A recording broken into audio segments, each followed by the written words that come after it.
je crois que la panique n'a jamais rien arrangé, quel que soit le défi auquel on est confronté. Donc je dirais c'est un conseil qui a de la valeur de toute façon.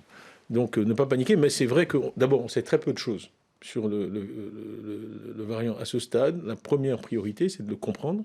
Vous avez vu les déclarations de Moderna, de Pfizer, etc. C'est de comprendre. On pense qu'il est plus transmissible. Il est peut-être moins létal. On ne sait pas. Et donc, il faut le comprendre. Il faut comprendre l'impact sur les vaccins existants. Il faut comprendre, est-ce qu'il faut développer un nouveau vaccin? Et puis, il y a de toute façon cette question de la vaccination en général qui vraiment, moi, me chagrine, parce que depuis le début, on a souligné l'importance de la vaccination. On a bien vu son impact positif dans les pays développés.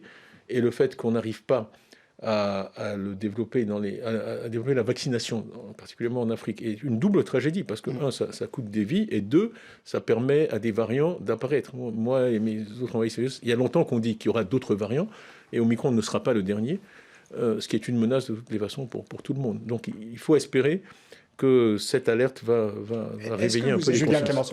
Est-ce que vous êtes optimiste sur la production de vaccins sur le continent? Il y a une vraie volonté de développer une capacité de production du vaccin qui est en fait la seule vraie réponse, parce qu'il est illusoire de penser qu'il va y avoir une générosité sur les vaccins.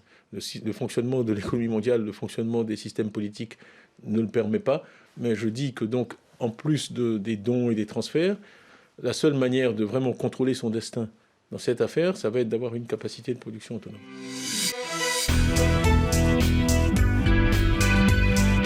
Écho d'ici, écho d'ailleurs, sur RFI.